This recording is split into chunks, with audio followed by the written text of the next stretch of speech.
My name is Stephanie Fassler, and I'm the International Affairs Director for the World Affairs Council, Washington, D.C. On behalf of the Council, I welcome you to this author series event. Many thanks to our strategic partners, the Ronald Reagan Building and International Trade Center, for the wonderful hospitality and the provision of this venue for our public programs. These are filmed for broadcast at a later date on our nationwide television show, World Affairs Today, which airs at 3 p.m. on Sunday afternoons and is available on our YouTube channel and other digital platforms. Today, we welcome to our podium Mr. Ian Williams, author of UNtold, The Real Story of the United Nations in Peace and War. Since its founding in 1945, the United Nations aims to promote international cooperation and order in our global society. As an intergovernmental organization, the UN works towards global economic development, peacekeeping and security, as well as human rights and humanitarian assistance. However, it has been criticized for its high-profile failures to prevent conflict, ideological bias, and unfair representation. The United Nations has variously evoked respect, indifference, and outrage from U.S. media. Our speaker, Ian Williams, will address the history and functions of the United Nations in diplomacy and international decision-making, as well as some of its shortcomings. An eventual graduate of Liverpool University, Mr. Williams has covered the United Nations since 1989. He has written and spoken extensively about the UN worldwide, from Almaty to Alaska. He twice served as president of the UN Correspondents Association, and as well as being a media trainer, advisor for international organizations, companies, and NGOs. Mr. Williams is a columnist for The Guardian American Online, a senior analyst for Foreign Policy in Focus, and editor of World Policy Journal. Mr. Williams has won many awards for his expose on the UN, as well as for supporting and defending the United Nations. He is currently an associate professor at Bard College for Globalization and International Affairs. Please join me in a warm welcome of Mr. Ian Williams to our World Affairs Council's podium.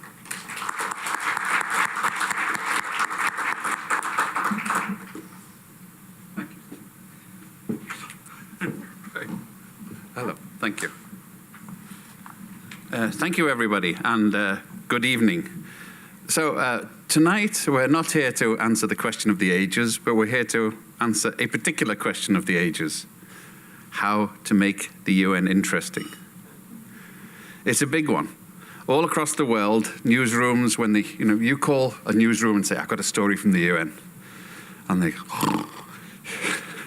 you say to people, the UN. I mean, UN is a bit like virtue. It's boring. Much more fun to have, people would much rather hear about adultery than fidelity. And it's a bit the same with the United Nations. People like scandal. People like things going wrong. It's much more interesting as a general rule.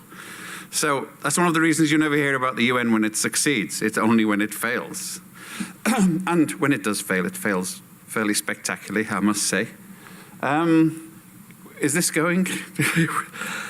What we have in the book, I decided, as well as having an irreverent text, was we had cartoons. Our friend Krishna drew the cartoons, and he actually works at the UN. He got an Emmy Award for his work on Sesame Street, and which is typical of both of us.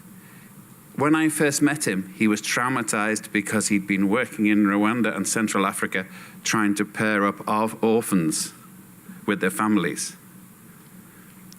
But he saw no contradiction there in actually pointing out the humor in things, getting people interested, and showing, sometimes in rather biting ways, exactly what is right and what is wrong with the UN. And throughout, you'll notice one recurring theme is what Helena and I decided was the droopy pigeon, the dove of peace with a bedraggled piece of olive in its beak, looking a bit disconsolate, but still standing there in front of tanks. You'll see them as they come. He sort of symbolizes the thing that we're not naive. We don't expect the dove of peace to come twittering and cooing and persuade everyone that peace and love is all around. But we do think that somebody should make a stand and put up there, and our droopy pigeon is symbolic of us in a way. So one of the first questions you've got to ask is, what is the United Nations? I was wrestling with this on the train coming up. I was thinking there's a sort of theological thing. It's a bit like the Athanasian Creed. It's three in one. It's a peacekeeping body. It's a legislative body. But it's also a very intensively political body. Remember, it was set up in the ruins of World War II. And basically, it was designed by the guys who won World War II to make sure that none of the people who'd lost World War II came back again. That was the purpose of the exercise. That's what the Security Council is about. And it's to some extent, obviously it's slightly different, but it was what one British minister said about NATO. The purpose was to keep the Russians out, the Germans down, and the Americans in. And this is to some extent what the United Nations was about. It was designed to make sure that the US didn't do a Woodrow Wilson on us again. They didn't leave the rest of the world on its own. This was particularly important. That's why later on we can talk about it. I have iconoclastic views about the veto. I think the veto is the price that we pay for keeping the US in the UN. No veto, no US. No US, no UN. Because the veto is real in the world. I'm throwing out my thought crime now. I don't believe the US should use the veto, but I believe if you didn't have it, the US and the USSR, or the Russia now, wouldn't be in the United Nations. And hands up how many San Marinos, Liechtensteins, Naurus are going to enforce UN decisions against those powers. The veto isn't just a constitutional, legalistic thing, it's a real thing. So the purpose of diplomacy and other people in the United Nations is to persuade Moscow and Washington and others to do the right thing. And now here we are in Washington, and all you people here can just walk across the road and tell the man, do the right thing, Mr. President. I'll come across with you later if you want, give you the script. But so here we have the United Nations. I've been studying it for a long time, and you think it needs reforming. But what I've noticed is, amazingly, it reforms itself. It's a bit like the British Constitution. It says the same things, but it keeps changing what it says about them. Most impressive example of that for me, and I disagree with other people here about it, was when Kofi Annan rewrote the UN Charter with the responsibility to protect. Now, he realized that the UN, you can't reform the UN Charter. Remember, you need a 2/3 majority of the General Assembly. Any member of the Security Council can veto it. So any attempt to take the veto off them will be vetoed. I mean, that's one insuperable obstacle which people keep overlooking when they say what should happen and what shouldn't happen. But when it comes to the Charter, it's very firm that the Security Council can authorize action where there is a threat to international peace and security. So I was sort of half privy to the discussions. Kofi Annan thought, well, okay, we can't reform the Charter, the words are there. Let's reinterpret the words. So he managed to get, in one heady excess of international euphoria at the Millennium Summit, he managed to get every country in the world to declare that threats of unhumanitarian behavior against people in a country was a threat to international peace and comfort, and therefore covered by the Charter. So, he got the principle accepted. I must say the execution has a bit far to go yet. As anyone who can look from Darfur to Syria and the rest, but it's amazing that even the Russians now quote the responsibility to protect to justify some of their actions. So it's a flawed concept, but it's a concept that's got legs. It's taking off, and most of us who watched it are very impressed with how quickly it's taken off. Unfortunately, the downside of this, and I've mentioned this before, is one of the big achievements of the United Nations isn't the Charter, it's the Universal Declaration of Human Rights. All of us since then have given, Ellen Roosevelt has hugged the limelight on this one. And this has given a godsend to sort of third world tin pot dictators who say, look, this is a Western concept being forced on us. The Declaration of Human Rights included a commission with an Indian woman freedom fighter, a Chinese diplomat, Arabs, Latin Americans, and a British trade union leader, who I must say the British Foreign Office made sure was written out of history pretty soon afterwards. It's my job to find out what he put in there that they didn't like. But it was an eclectic international body that set up the Universal Declaration of Human Rights. That's the good news, 1948. We're coming up for the anniversary now. When we were considering the 50th anniversary, there were a group of journalists and NGOs and diplomats of countries that believed in human rights. I think there was a room full of us. And we sat together to discuss how to commemorate the 50th anniversary of the Universal Declaration of Human Rights. And the sad thing was, we were unanimous, which often happens at the UN on some issues, but this was a serious issue. In no way should the commemoration in any way attempt to rewrite the Universal Declaration of Human Rights, because any version that we came up with now would be really, really deeply flawed compared with the original. Which is, I think, a sad commentary on how the world is going in some ways. There's so much influence from so many people who are trying to cover their tracks that we couldn't be sure that it wouldn't end up far, far worse than it already was. So, but with all of that, every single country in the world signed on for that. And every single country in the world can be held up in the UN if people have the courage to do so and said, you're not doing this.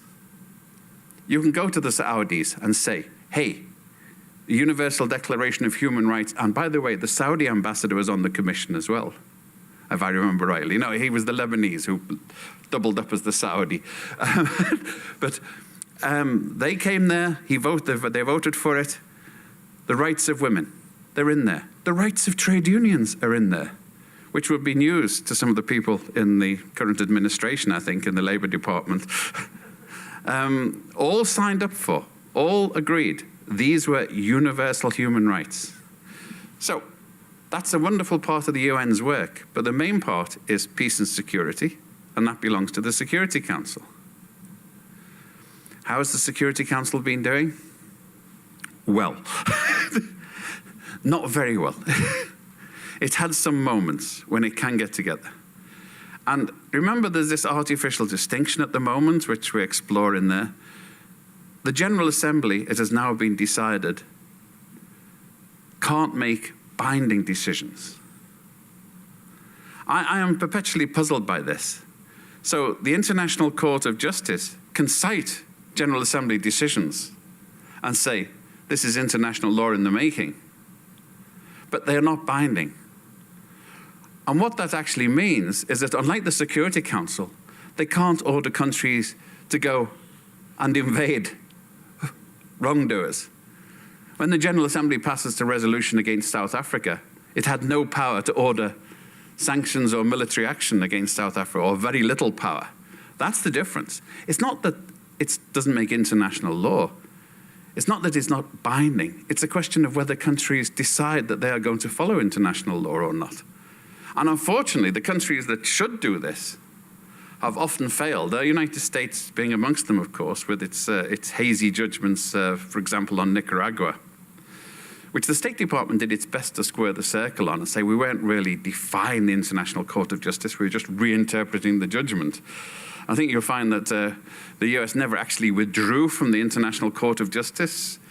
The United States actually had a judge on the International Court of Justice all the time it was declaring it wasn't valid. And we get a lot of this. The key case in point, which I think brings a lot of this together, was the President's declaration of Jerusalem being the capital. Now, regardless of Palestinians, Israelis, whatever, this is a clear breach of international law, because there's, first of all, the General Assembly resolution, which partitioned Palestine and is cited in the Israeli Declaration of Independence, specifically said that Jerusalem was international territory. That's why there's not one embassy anywhere in Jerusalem. And it's one of the most useful things about the UN is what Kofi Annan called its unique legitimizing power. You notice Western Sahara, after 40, 50 years of Moroccan occupation, there's not one country in the world officially recognizes that occupation. For 30-odd years, East Timor was occupied by the Indonesians. I remember having lunch with Ali Alatas, the Indonesian foreign minister. Said, you can't get title to it. It's not yours. He said, but no one's complaining. Said, you will not get title. You can't raise a mortgage on East Timor. You haven't got title until the UN says you have title. And it's one of these unique points, the non-acquisition of territory by force. It's one of the few powers that the UN as a body has that is still residually there. So it's the same with Jerusalem. There's a Security Council resolution declaring it to be part of the occupied territories. There's an International Court of Justice declaration saying it's part of the occupied territories. So this is without prejudice to where it ends up in any final negotiations. But for the President of the United States to turn around and make a declaration like this has actually sent ripples across the world, which I don't think people here quite realize it, because they're looking at it in terms of the traditional Arab-Israeli conflict. It isn't. This is international law. This is a founding member of the United Nations, the founder of the United Nations, actually setting up in defiance of a very core, of a really serious major decision, whatever you think of it. And it's going to have repercussions, because one of the roles of the United States, and whether we like it or not, and many of us don't, some of us do sometimes, is it is still, despite the diminution in power, the United States is still the world's police person. Wow, that's the first time I've ever used that word. To make it show gender equal. But the United States is the world's police person. And nobody else is in a position to do it. So when the #1 cop in the world says, oh, by the way, I am flagrantly in front of everyone else breaking the law, but by the way, I expect you to abide by it. Is this breeding a culture of, peaceful, lawful, law-abiding global citizenship? It isn't. And on occasion after occasion, administrations in Washington have done that. And I have to say, the State Department is working like hell behind the scenes to try and make up for it. Like all these declarations about moving the embassy, the State Department made sure it never actually went for many years. I believe that you can't get a passport with Jerusalem on. It won't be Jerusalem, Israel, if you get a US passport, if you're born in Jerusalem, because the State Department issues them, and the State Department has an international law book that they look at. They don't just listen to what the White House says or whatever the latest lobbyist to come through the door is. But let's get back to the United Nations and the things I've seen there over the years. Should the Security Council be reformed is where we're sort of touching on here. As you know, there's a sort of big lobby from some people saying that for legitimacy, it needs to add extra members. Let's consider the legitimacy. The phrase I love to hear is, we have to make the Security Council more democratic. Yes, so we make it more democratic by adding undemocratic countries to the UN Security Council. Doesn't compute. We make it more democratic by adding more permanent members to the Security Council. And as I sort of sometimes have to remind people, the Security Council is filled with these people who are not democratic. If you have a permanent member, it's a bit, as you might have noticed from my accent, I'm British. I don't know whether you know, but in the House of Lords at the moment, they have 100 hereditary peers who are there because their father were peers, who are elected from all the other guys in airmen and maces and, whatever, the purple gaiters, whatever. They are there by right. Would it make sense if I were to go and say, I want to democratize the House of Lords by doubling the number of hereditary peers? In what sense is doubling the number of permanent seats going to democratize the Security Council? In what sense is it going to legitimize the Security Council? And one of the things I've noticed is that most small countries, they're not very happy with the idea of Nigeria or India being added to the Security Council permanently. And I'm not happy with that idea at all. You know, I do think that along with the Canadians, there's a good case for temporary members being elected for longer terms. And I don't know whether you know at the moment, but temporary members have to stand down at the end of their 2-year term, which means they painfully acquire expertise for 2 years, and then they get thrown off to let some other newbie come in and get hoodwinked by the permanent 5 and the others who've been there longer. You know, my suggestion, along with the Canadians and most of the middle powers who are being ignored because they're, partly because I'm me and because they're only middle powers and small powers, is to have a middle group of people, middle group of states who are elected for longer terms and can be re-elected. But the election is key. If you elect a Nigeria, if a Nigeria or a South Africa or a Brazil is on the Security Council, then the people in the region who it represents should have a chance to let it know that they're not representing us very, very well to do so. So there is a point here, you're legitimizing it. You're making it more representative. More representative is the key word. Because at the moment it is hopelessly skewed. As you know, at one point there was a proposal that the British and the French and the Germans should all get together and we'd have a European Union seat. Good luck with that. And even at the time, before Brexit, I must say, there's anyone who'd studied the European Union's role in international politics, this is a perpetual self-inflicted veto. You'd have a permanent abstention from any European Union seat. It was not representative. The other point was enlarging it. The British were very clever on this. I remember the foreign minister at the time, I think it was Geoffrey Howe, and when I mentioned that it was going to be raised again, he recoiled as though I had assaulted him in a public lavatory. It was completely off the bounds at the time for the permanent 5 to consider this. Then they accepted it, and the British, who were very good at this, I have to say, the item on the agenda isn't technically the reform of the Security Council. It's the enlargement of the Security Council. No move on the permanent 5, enlargement. We add extra people. And this led to one of these historical coincidences that is sort of almost shaming. John Bolton and I agreed. Didn't often happen. John Bolton and I agreed because he said, hey, if you get as many people on there, this is not going to work. It's too many people. And I agreed with him, because, this is a committee. This is a Security Council committee. It's like having a war cabinet. It's a mass meeting once you get more than a couple of dozen countries on there. You want a committee. It's small, by definition. That's what committees are about.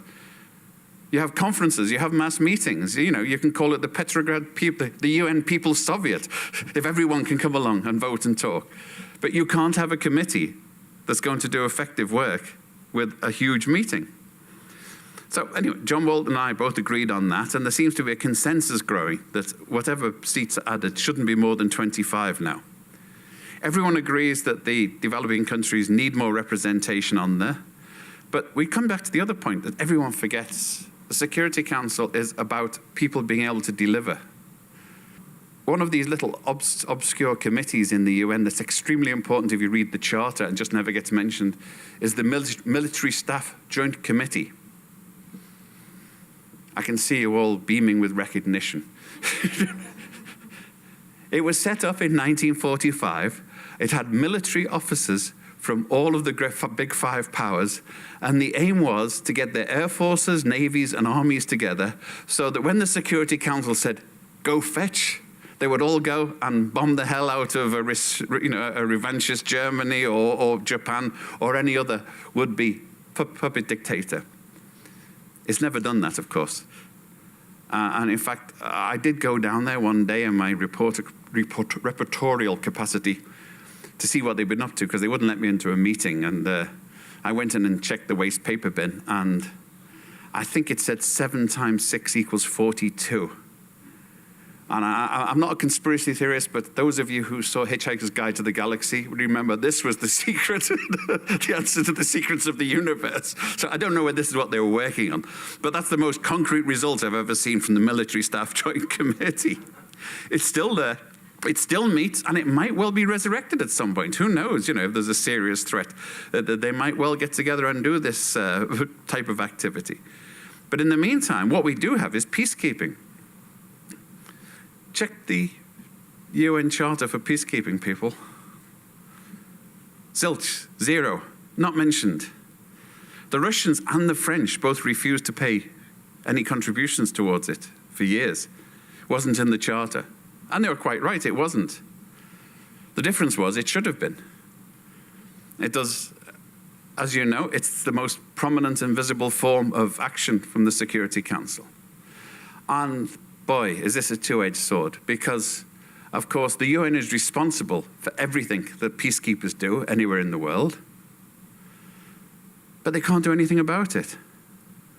Why hasn't the UN prosecuted the French paratrooper who did this, that, or the other? Because the French won't do it. It's possible, sort of a week later, the French ambassador says, why aren't you taking action against? Because the nice point about the UN, its real role is universal scapegoat for governments. Ban Ki-moon always used to quip that SG stood for scapegoat. But, he was personalizing it. It was the whole organization was there to carry the rap. Governments always refer things to the United Nations. Why do they refer it to the United Nations? Because it's a hopeless case. Otherwise, they'd have taken action themselves. Now and again, governments will go because they do have a good case, and they know they have to legitimize it by going to the United Nations. Not all the time, but most of the time, they do. And then we get to the veto and the Security Council and all of the efforts there. But if the United States and the West are going to lecture and hector the Russians and other people about what are you going to do to uphold international law, you have to do it yourself first. You cannot sort of stand there knee-deep in blood and say, thou shalt not kill to other people.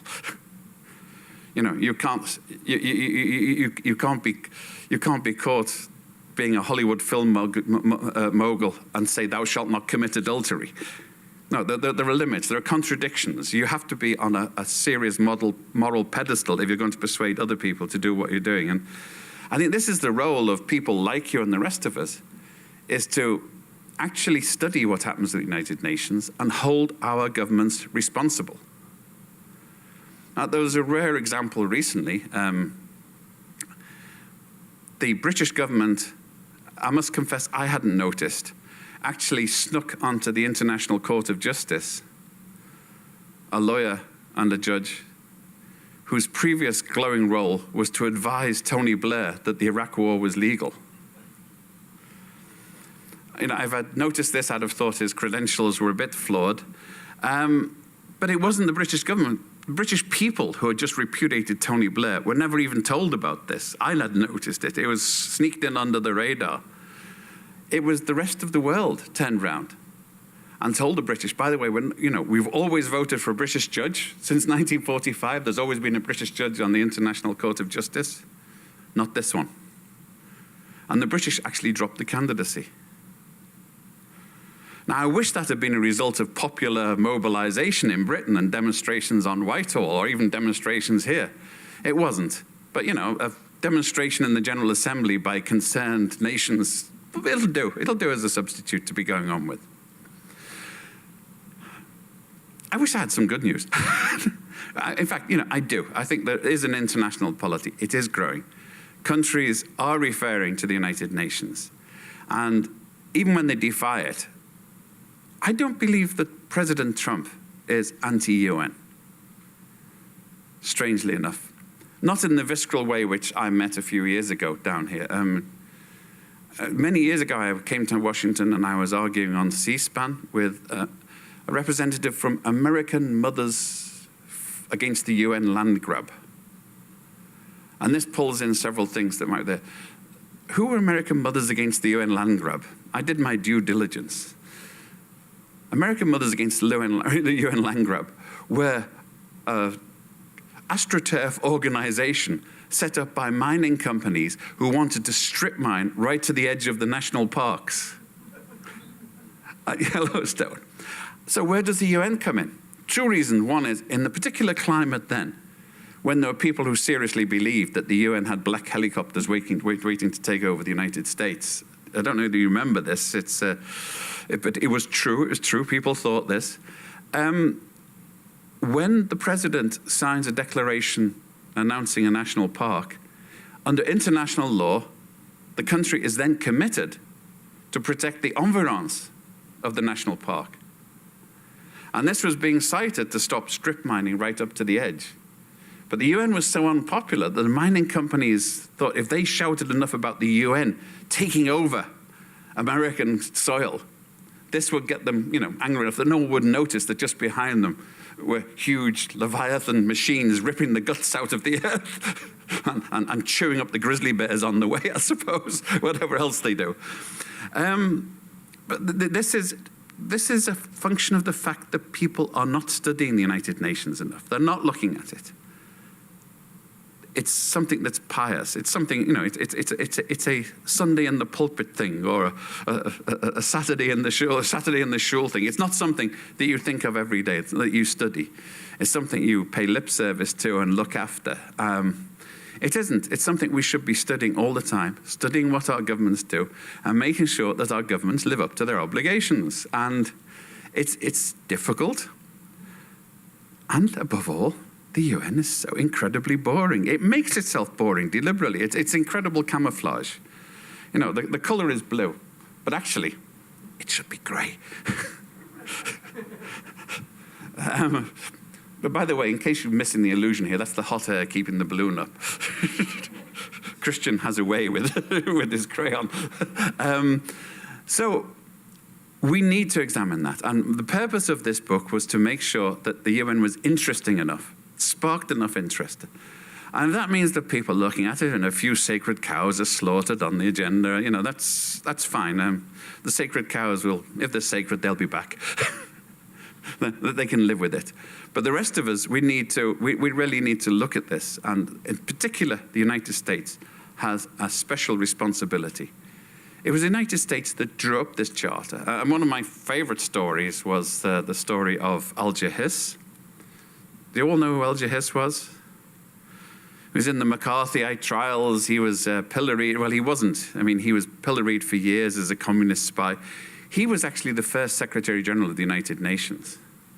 And for a few pieces of trivia, he and his team actually designed the first UN flag and missed Argentina off the bottom because it was too pally with the Nazis, if you remember the blue flag.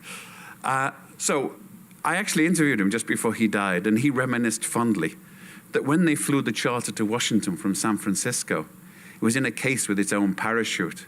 I said, "Did you have a parachute?" He said, "Nah." That was how important the UN was to the US at the time. Even the charter had its own parachute. And really, I think it's about time that the US dug out that parachute, put it back on the organization, and stopped it falling splatter to the ground, and let it glide gently to a proper destination, which is hopefully one, as it's been ascribed to about 3 different people. The purpose of this organization isn't to take us to heaven, it's to stop us going to hell. And I think that's a fairly laudable aim. It's not one that you're going to rally the troops with too much, but most of us don't want to go to hell in the near future. Well, not very much anyway. So, I'd like to leave it there because we've got questions and loads more trivia to come, and even scandals if you want. You have to ask for the scandals by name, though. And we can go over them. But the United Nations is interesting. It can be fascinating. It can be fun. And it has to be all of those things if we're going to get people to be interested enough to do something about it and to do something about the state of the world. Because that's one thing it is there. With the UN, all human life is there. That's what Rupert Murdoch's tabloid, the News of the World, said in Britain, by the way. But I think it was a different side of life he was looking at to the one that the UN does. We really need, all human life is there in the UN, and we really need to rally, not behind it because we should criticize it when it's wrong, but we really need to rally behind it so it can do its work and to make sure it does its work properly. It's extremely important. And to do that, we have to make sure our governments do their work properly at the UN. So thank you, and we can do questions. Thank you. Do you believe that the United States will always remain this almost hegemonic power when it comes to the United Nations, or do you think countries like other more powerful countries such as like China and Russia who are gaining more economic and political sway will eventually replace them? I think the process has already happened. Look, the United States, 50, 60 years ago, the United States paid more than half of the US budget. And they've been fighting to reduce it ever since. Olof Palme, the Swedish Prime Minister, actually mooted a proposal that no country should pay more than 15% of the UN budget. And I think it was Alan Foster Dulles at the time realized what he was up to and said, no, don't you dare do that. Because he knew this was an attempt to diminish US power. And every time that people obeying lobbies in Congress get up there and reduce US contributions to the UN, they are reducing US power in the UN. And now it's got to the point, I think, that the great glug, as the sort of US influence goes down the bathtub, is getting so bad. I mean, the Chinese have really stepped up to the plate. For a long time, China was in there, and the big issue for China was to make sure that none of the T's appeared. I'm not talking about Darjeeling and Oolong, I'm talking about Taiwan, Tibet. They vetoed anything to do with those subjects, and otherwise they just bided it and sat on their hands and abstained. The Chinese are now playing a very active role. They see themselves as a world power. And I've seen the Chinese public is fascinated with the UN. You know, it's almost the antithesis of the United States. They love the UN. They want to come to the UN. They want their pictures at the UN. They want validation from the United Nations. And the Chinese government is so fulfilling that. It's funding UN activities in a way that hasn't been seen. Every time the US steps back, there are now people prepared to move up. When the US halved the contributions to UNRWA, under very confusing circumstances, that's the Palestinian Refugees Fund, the Belgians, the Swedes, there's other countries stepping up now and saying, no, you can't get away with that. Just because you disagree with something we've agreed on, we'll pay for it if you don't. Because we're talking about chump change here. I mean, this is not a budgetary thing. But the US is really seriously diminishing it. And I honestly believe that the last few weeks have done far more damage. I was just talking earlier about this. John Bolton was aggressively anti-UN, but he knew what he was talking about in his own way. And you know, he had his own agenda, but he realized that the United Nations was an essential part of his agenda and that he had to keep something up there. And also, he had behind him the State Department, who thought that George Bush had just sent him to New York to get him out of the way. So the State Department negated most of what he was doing. We now have a somewhat eccentric candidate for the next presidency from an obscure southern state who's busily jumping up and down, grandstanding to lobbyists and funders for the next presidential election, and creating complete havoc. And the White House is backing her. This is doing far more damage to US influence in the UN than anything for a long, long time, I think. You can see the droopy pigeons are coming home to roost. Thanks to her. I mean, it's the way it is. I think it's only been a few months, but I really think it's been cataclysmic. I don't believe Donald Bush wants the UN to leave because, I mean, his real estate empire would devalue in New York if all of the Saudi sheikhs didn't buy apartments off him. So I'm assuming that he wants the UN to stay there, but he wants it to do what it's told and not. You don't threaten sovereign states. Keep a book there. By all accounts, Canada changed its vote on the Jerusalem vote because of that threat. Because Trudeau could not be seen to be bowing down to such naked, overt bribery, and not bribery, it was arm twisting. He would have had no self-respect if he had. So he was going to vote with the US, and then he abstained as a result of that threat. Botswana of all places issued a really masterful put-down. You know, you can't go threatening us like that. We have our own foreign policy, and, you know, go and dig yourself into a diamond mine if that's what you want to do. So, you know, it's provoking a peasants' revolt in the General Assembly. And long overdue, by the way. Thank you. Thank you for the presentation. My name's Tom McNamara.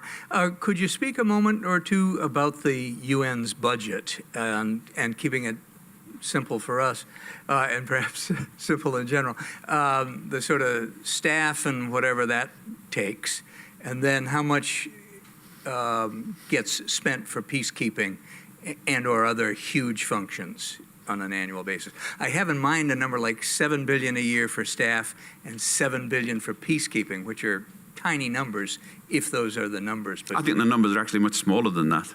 Oof, really? Yeah, I mean, for the you know, there's two separate components. Yeah, totally. There's the UN budget, and then all of the different agencies have their own budgets.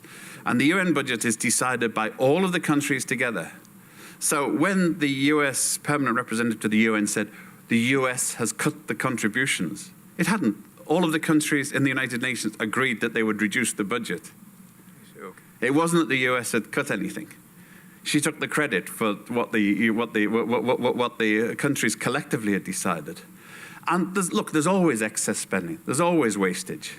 But when I was reporting on scandals at the UN, people would call me, editors would call and say, we're doing the waste mismanagement and corruption story at the UN. I mean, that was it. It was the story.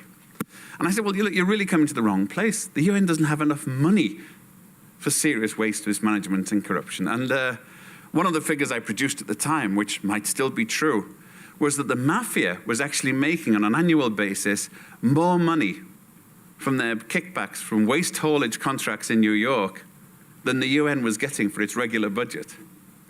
That puts it in perspective, and also where the waste and mismanagement and corruption is. And, you know, and to come to us and tell us that to build a jet fighter for $35 million that doesn't fly, but you're wasteful and corrupt, it does not compute. It really doesn't. The peacekeeping is separate. Everyone, you know, that's agreed. The budgets are agreed for the peacekeeping operations, and then assessment is levied to all the different countries in proportion to their income. Okay. And traditionally, the permanent five have paid extra. All of the permanent five have paid extra as their price for having a veto. And also because if you look at the actual charter, the implication is they will be providing the troops and the arms and doing the fighting. So, you know, if we're getting poor Bangladeshis to go and dry like we did in Bosnia, where we dropped them in summer uniforms in the middle of the Balkans in midwinter, you know, they deserve a break. They deserve extra money. Okay, thank you. Thank you. My name's Ed Almodóvar from the UN Association. I want you to comment on one other aspect of the UN as you talked about it. Most of us, including you in the presentation, talk about the UN in the singular. The UN is this, the UN is that. I think that's a misnomer. The UN is actually a club of states in various ways. And when we speak about the UN and we complain about the UN and we talk about scandals at the UN like Food for Peace and so forth, we're really talking about the failures of the UN's member states more than the failures of the organization itself. And I think in the popular discussion about the UN, we frequently fail to make that distinction, and this leads to a popular perception of the UN organization, which is inaccurate. And I wonder if you could comment on that. Thank you. Well, I think I was coming to that point at the end. The UN is us. You know, what it does in our name. We allow it to do it. Our governments, what we allow our governments to do at the UN determines what happens at the UN all the time. And I mean, but the scapegoating, my big issue with the United Nations is that as an organization, when it takes a step back from being a collective of nations, is it should be much more aggressive in its self-defense. They should turn around and say, excuse me, you want sanctions on Iraq? How does letting your Kurdish allies smuggle gasoline across the Turkish border for revenue harmonize with that? How does sending oil, which is what happened in Iraq as well, as you know, how does you applying sanctions in one case, but then turning a blind eye in the other, assist the United Nations? And the problem is, of course, the dilemma, how to keep the United States on board is the big issue. To a lesser extent, how to keep the rest of the Permanent Five on board. It's a perennial issue for a Secretary General and for the Secretariat. I think Kofi Annan actually got it right.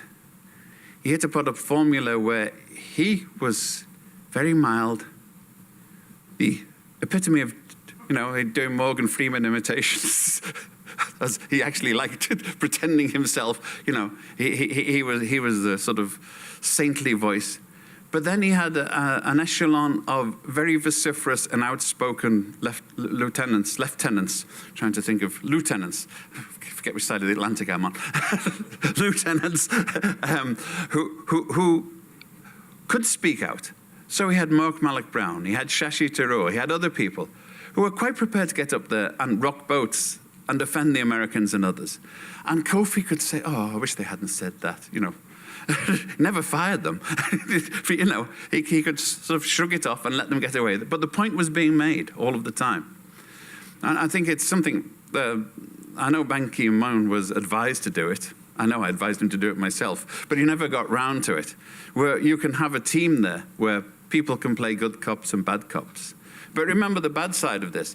Buttress Ghali had the temerity to suggest to Madeleine Albright that she didn't know everything. And look where it got him. I mean, she sort of danced with his head on a plate in front of Jesse Helms shortly afterwards. I mean, it is not always good to cross the United States. Best to wait until your second term before you do it, in fact. Buttress was a bit precipitate about this. And he did it not just because he was ethical, also because he was very egotistical and arrogant and confident in his intellect, which was a powerful intellect, in fact. So it wasn't totally unjustified, but it was politically maladept at the time. That's what happens when you defy the US too much.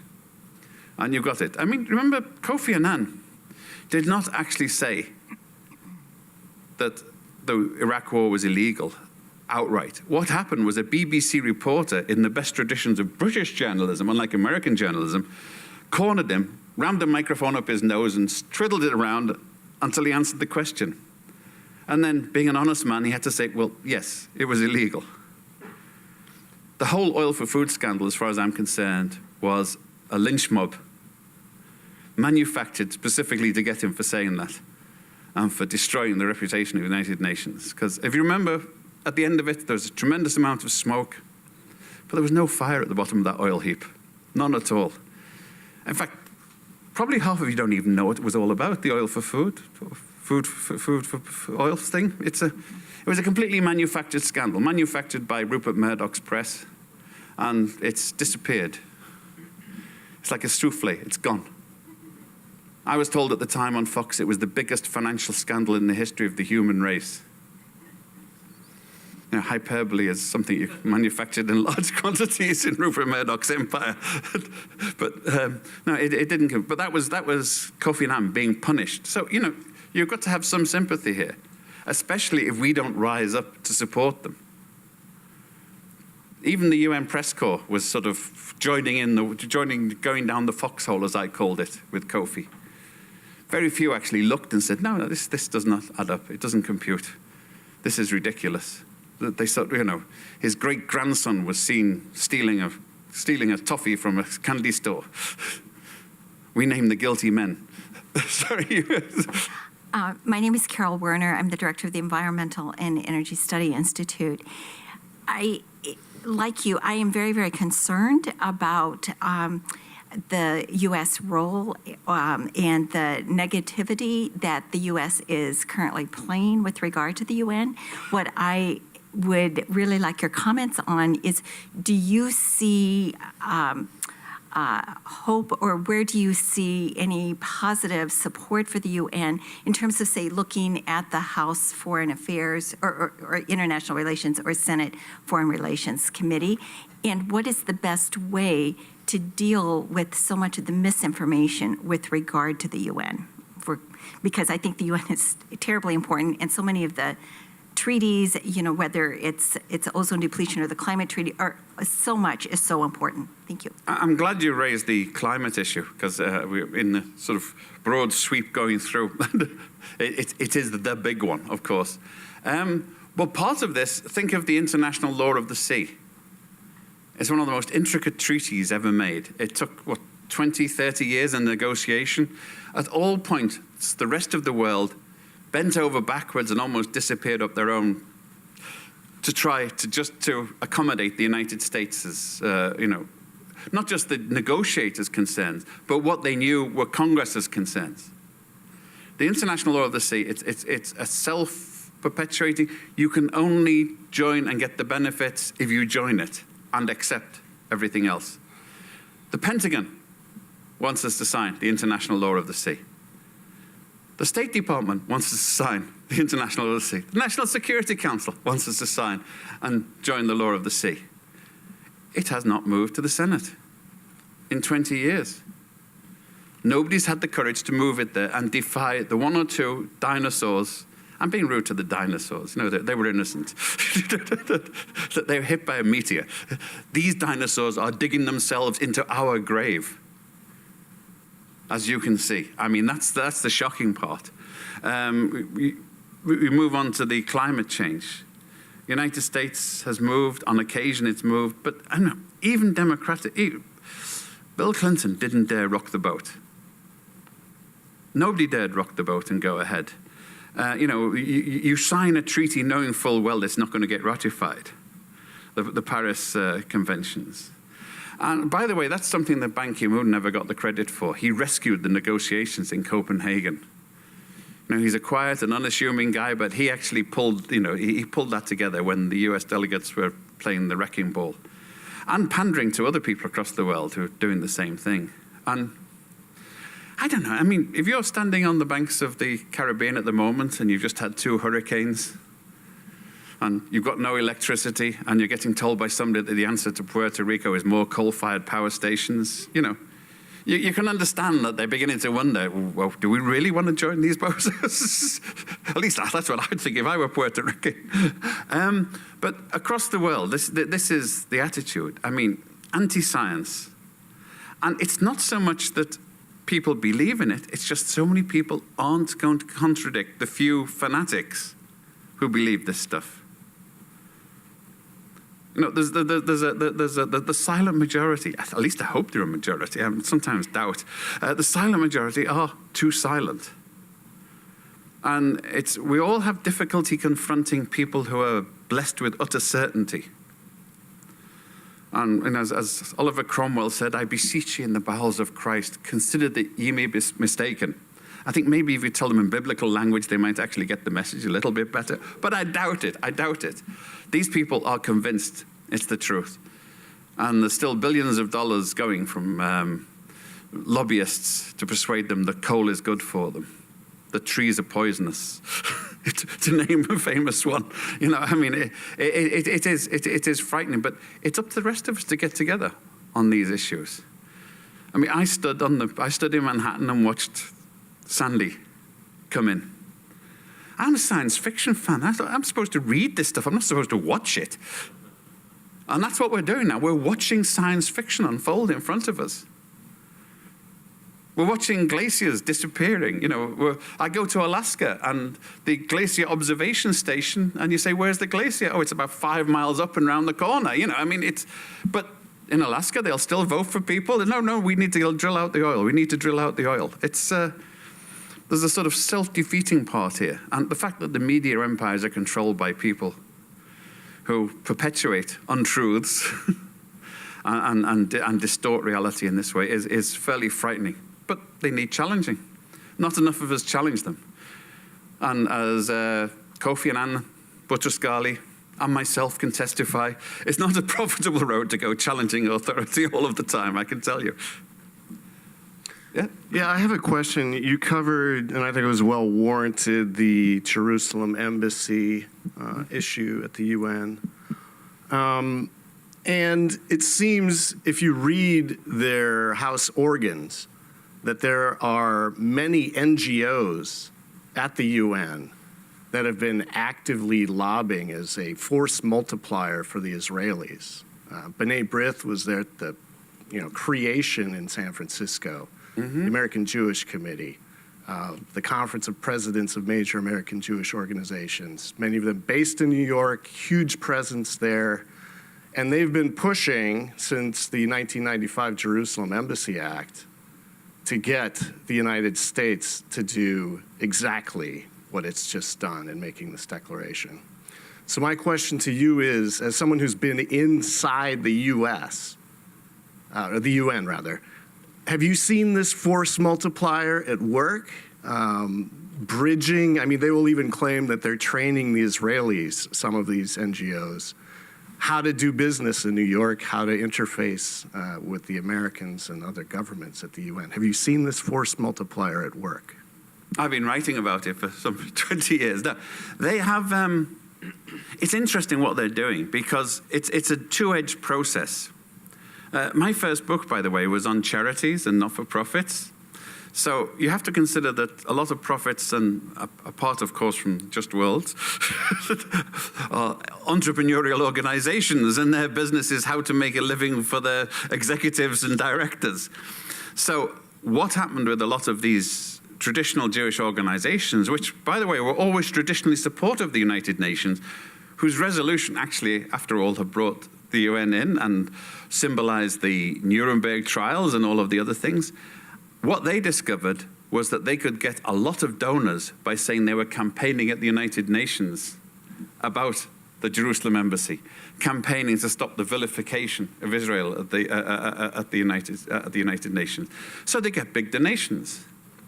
And at the moment, this is a sort of alignment of the planets in an astrological sense, because the Israeli ambassador to the United Nations, Stanley Donon, is an intensely ambitious person who detests the whole idea of the United Nations, but is getting onto committees and is grandstanding and doing all sorts of things in a very enterprising way. I've got to admire him on that level, because he's making a name for himself with American donors, because he wants to replace Netanyahu. He's lining up donors. So it's not just influencing the United Nations, it's using the United Nations to influence other people. It's a dare I say, a dialectical process. There's feedback involved here. But they do go in there, and the method they use, by the way, is that across the world, it's considered axiomatic that if you want to get the US on your side, you stroke Israel. If you remember, the countries that actually voted for the Jerusalem vote, with a few exceptions, were the Pacific Trust Territories. Do you know what the Pacific Trust Territories were? These were the islands that were taken from Japan by the United States after the war. And instead of becoming a normal mandated trustee territory, the US said they had to be strategic trust territories, which were responsible to the Security Council, where the US had a veto. When they got independence 20 years ago, they did so under condition with compacts, which the US paid their budget, and their actual treaty of so-called independence said the US was responsible for their defense and must be consulted on foreign affairs. So these were the people that the mighty Leviathan of US diplomacy got on its side on this issue, and gets on its side fairly consistently. In other words, you won't get any money next year unless you vote with us. I mean, even more explicit than Nikki Haley's bluster. So, you know, it's there. It's a strong and complicated process. But they are there, and their usual bit is they will go to these missions and embassies and introduce them, and they know it works. All across the world, if somebody wants a favor from the US, they know that if they stroke the Israelis enough, the Israelis will go to the congressmen and the people in Congress and get the money for them. It's almost a form of anti-Semitism, because they're assuming huge Israeli power. The trouble is that it's sometimes real. the power. Not always, but sometimes. I mean, it is frightening. They all believe this. I've spoken to them often, and they say, well, if we do this, then we will get results. Luckily, there's a very small minority. I mean, if I can produce my own country as an example, Britain, under Margaret Thatcher, consistently voted against US vetoes on Middle Eastern questions. Tony Blair introduced a habit of abstaining, and now it's reverted back again.